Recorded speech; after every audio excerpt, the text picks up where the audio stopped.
नमस्कार प्यारे विद्यार्थियों। इस सेशन में हम चर्चा कर रहे हैं एमिल नोल्डे के बारे में और प्रश्न है एमिल नोल्डे कहाँ के महान चित्रकार थे? जर्मनी, फ्रांस, इंग्लैंड और अमेरिका। अब ऐसे में जब इस तरीके का प्रश्न पूछा जाता है, यह प्रश्न जो पूछा जा रहा है उसमें किस संदर्भ में बात की जा रही है?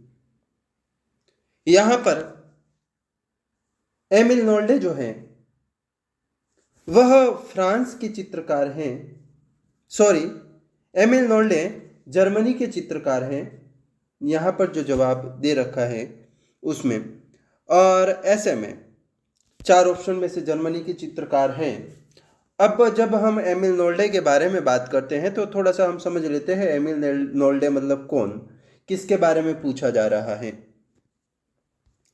तो एमिल नोल्डे जर्मन डेनिश चित्रकार और प्रिंट मेकर जिनका जन्म 7 अगस्त 1867 को हुआ था और 13 अप्रैल 1956 को इनकी मृत्यु हो गई थी। एक किसान परिवार में जन्मे हुए महान चित्रकार जिनका जन्म नोल्डे गांव के पास में हुआ था और इनका वास्तविक नाम हंस एमिल हैंसेन था। यदि हम एमिल नोल्डे के बारे में बात करते हैं तो हमें ध्यान रखना चाहिए कि हम एक ऐसे अभिव्यंजनावादी या एक्सप्रेशनिस्ट कलाकार के बारे में बात कर रहे हैं। एक्सप्रेशनिस्ट कलाकार या अभिव्यंजनावादी कलाकार जिसका संबंध डाई ब्रूके ग्रुप से भी है। इस कलाकार ने कला की शिक्षा भी ली थी कार्लजुए स्कूल ऑफ अप्लाइड आर्ट्स से। इसके अतिरिक्त, क्योंकि पहले ही बता चुके हैं इनका संबंध एक किसान परिवार से था, तो जीवन यापन के लिए इन्होंने वुड कार्विंग का भी काम किया और इलस्ट्रेटर के तौर पे भी इन्होंने काम करने की कोशिश की।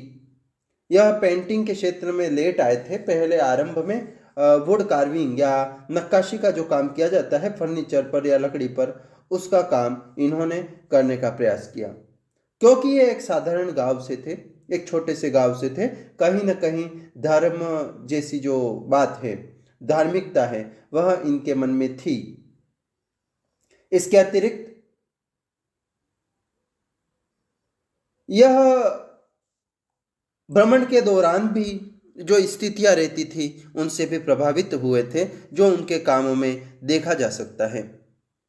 यहाँ पर जब बात की जा रही है ड्राई ब्रूके ग्रुप की, द ब्रिज जिसे कहा जाता है, इसके सदस्य 1906 में बने थे, लेकिन केवल 1 वर्ष तक वह इस समूह के सदस्य के रूप में रहे।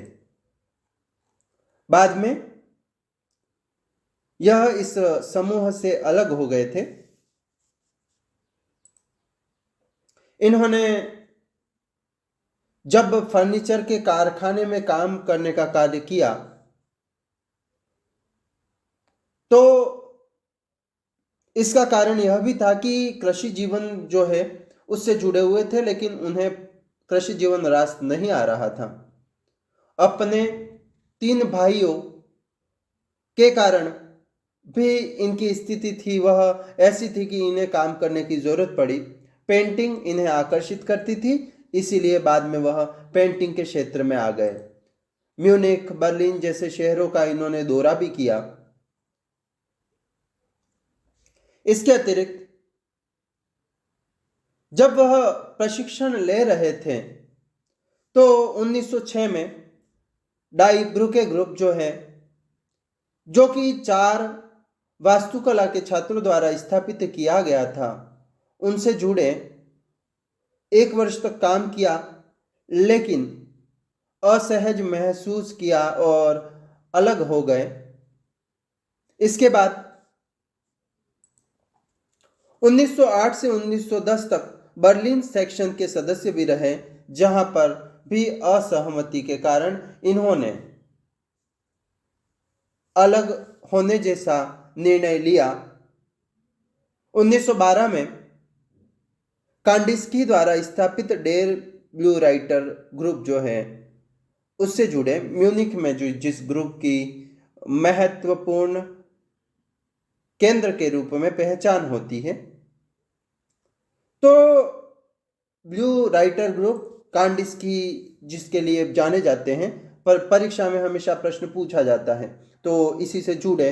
और ऐसे में इनके जो जीवन में एक यू टर्न जो आया वह 1909 में आया, जब गंदा पानी पीने से, जहरीला पानी पीने से ये बहुत ज़्यादा बीमार हो गए थे। तो इन्होंने पुनः स्वस्थ होने पर एक नए तरीके से कार्य करना शुरू किया।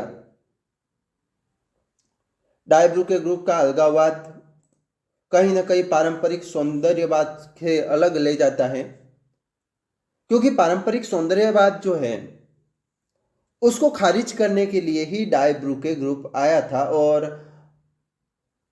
यहां पर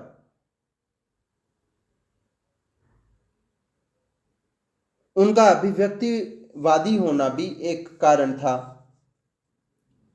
नस्लीय भेदभाव और अन्य बातें जो हैं उन्होंने भी इन्हें प्रभावित किया।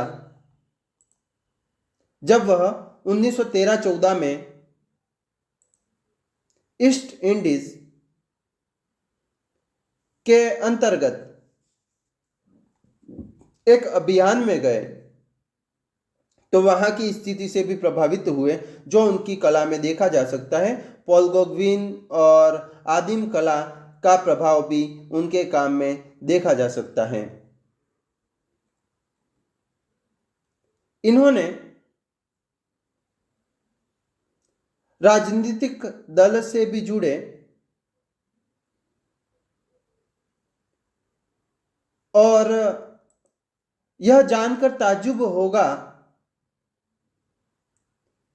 कि इनकी बड़ी संख्या में कृतियां प्रदर्शनी से रोक दी गई, जब्त की गई, जबकि ऐसा किसी अन्य कलाकार के साथ हो तो बहुत बड़ी बात हो जाती है। लगभग 1052 कार्य इनके संग्रहालयों से हटा दिए गए थे। इसका कारण यह भी था कि एडोल्फ हिटलर ने आधुनिक कला को पतित कला माना था और यह नाजी शासन से जुड़े होने के बाद भी नोल्डे के काम की यहां पर निंदा हुई। और हद तो तब होती है जब इन्हें 1941 के बाद निजी रूप से भी पेंटिंग करने की अनुमति नहीं मिलती। इन्होंने फिर भी अनेक जलरंग बनाए हैं, जिन्हें इन्होंने अनपेंटेड पिक्चर्स नाम दिया है। अनपेंटेड पिक्चर्स किससे संबंधित है? एमिल नोल्डे से। 1942 में नोल्डे ने लिखा है, सिल्वर ब्लू, स्काई ब्लू और थंडर ब्लू है। हर रंग अपने भीतर एक आत्मा रखता है जो मुझे खुश करता है और मुझे पीछे हटाता है, और जो एक उत्तेजना के रूप में कार्य करता है। जिस व्यक्ति में कोई कला नहीं है उसके लिए रंग रंग है, स्वर है, और बस इतना ही। मानव आत्मा के लिए उनके सभी परिणाम जो स्वर्ग से नरक के बीच होते हैं, बस किसी का ध्यान नहीं जाता।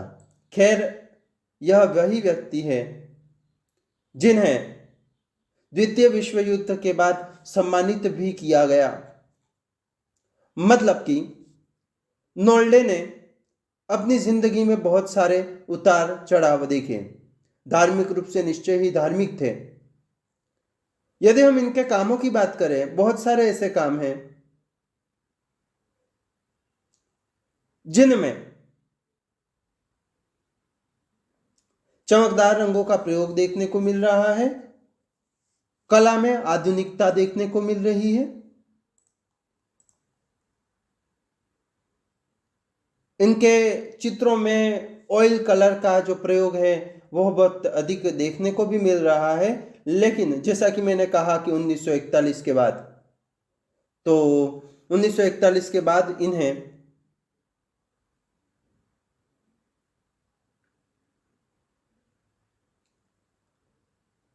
पेंट करने के लिए रोक दिया गया था। इनकी कला को नाजी दृष्टिकोण से पतित कला भी माना गया और पतित कला एन 1936 नामक प्रदर्शनी में इनकी कृतियों को भी प्रदर्शित किया गया।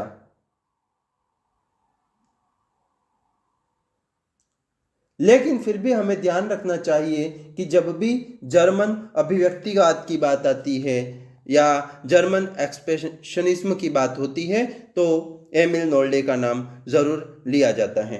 यहाँ पर एमिल नोल्डे की कुछ कृतियाँ हैं। हेड विथ पाइप लिथोग्राफ है जो सेल्फ पोर्ट्रेट है।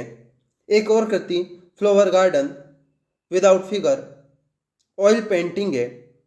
अब इनकी कृतियों में अंतर देखा जा सकता है। ये एक लिथोग्राफ है, दूसरा oil painting,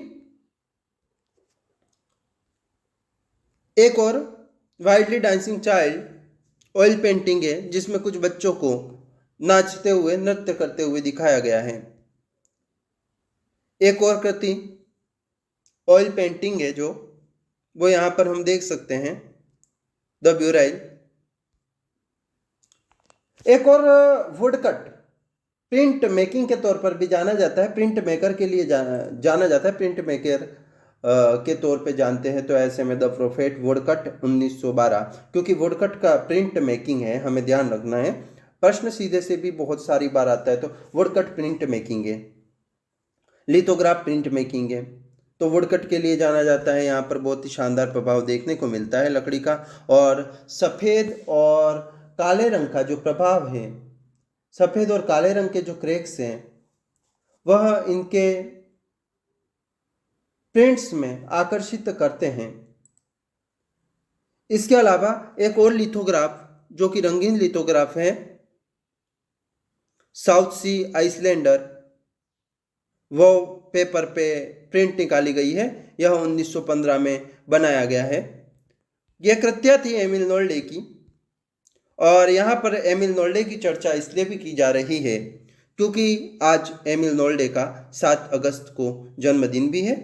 Emil Nolde German अभिव्यंजनावादी।